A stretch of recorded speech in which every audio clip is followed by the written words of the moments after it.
What a lovely morning it is. And here in Australia, the birds are singing.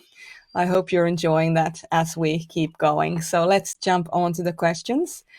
Question number one, I'm looking for tips for maintaining boundaries during isolation. I have a need for non-contact time, but my partner won't listen to a respectfully communicated boundary. In other words, please don't cuddle me when I'm in the middle of doing something, and please check in with me before making a bid for physical affection, as I'm very sensitive at the moment and I don't want you to feel rejected if I flinch or ask you not to. I'm an INTP and my partner is an ESFP. Okay, so here's a couple of things that, first of all, I'm just going to say to establish like a baseline so that we can then deal with this challenge that you're having. The first thing is that you are an introvert and they are an extrovert, and they need to exist in the outside world, and you don't as much. Okay, so that's number one. We know that already, but you probably know this already, so that's all good. But let's just highlight that for everyone. The second thing is that they are a sensor and you're an intuitive person. So you can feel their love without feeling their actual physiological arms around you, whereas they cannot. They don't generally, unless you've really worked with your intuition as a sensory person, they're going to have a hard time getting acknowledgement or reassurance of love without physiological interaction.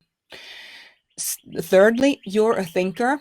You are naturally less likely to need emotional interactions, which means that you are likely to thrive in a space where you can come together and think for solutions for your relationship, as opposed to the feeling part of you, which is your partner, and they will need to share the feeling experiences with you, whereas you feel most loved when you're sharing the thinking experiences with your partner. And finally, you are, both perceivers, which means that, for either one of you to take action in the outside world and take initiative is a big deal. And so if you do reject them when they've taken action like that, then they may feel very, very rejected. And if you and similarly for you as well, it takes a lot for you to set a boundary. But then when you do it, it's not it's not an easy thing for you to do. So to take that action and then that be not rejected is a big deal for you. And it just sounds to me like you're both feeling a little bit injured by the other person's kind of reaction to this. So you sound like your physical space is being not appreciated, and they're probably feeling like you don't care about them either. So I'm getting a sense that both of you are feeling a little bit not looked after right now by the other person in this situation. So you were asking for boundaries, tips on maintaining the boundaries. The one thing that I've noticed that when you do set boundaries, the one thing that is very helpful and makes you successful in those situations is that if you do have to set a boundary, so for example, here you don't want to have physical connection when you're doing something,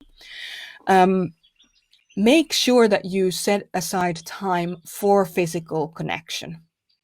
So that it might be a little bit counterintuitive, so that you make a point of having physical connection with your partner on a regular basis, so that they don't have to then come and take it because it's a need that they have. If you don't do this, you will continue to have, so if you don't effectively give your partner what they need in a partnership, they will either take it in some way or they will turn away from you. And something that I've noticed in relationships is that if I preemptively, and it's not even preemptively because that just sounds like you're trying to manipulate the other person. It's more like if you proactively look to meet the other person's needs, then they need you to meet those needs a lot less.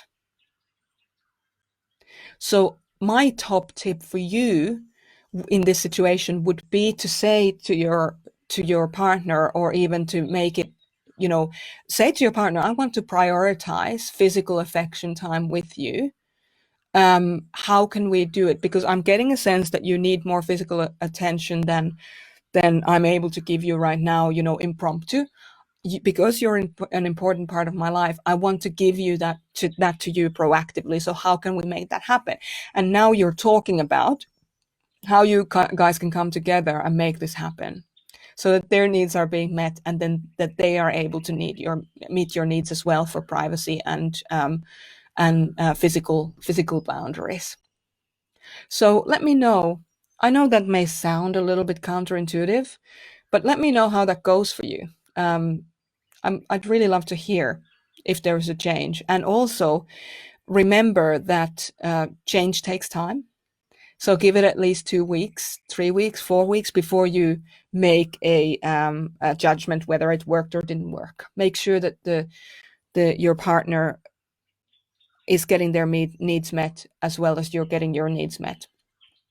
Competing whose needs are more important is very counterproductive. I don't recommend that. So just simply setting more boundaries is not going to help you with this situation. It's just going to escalate the problem. So let me know how that goes.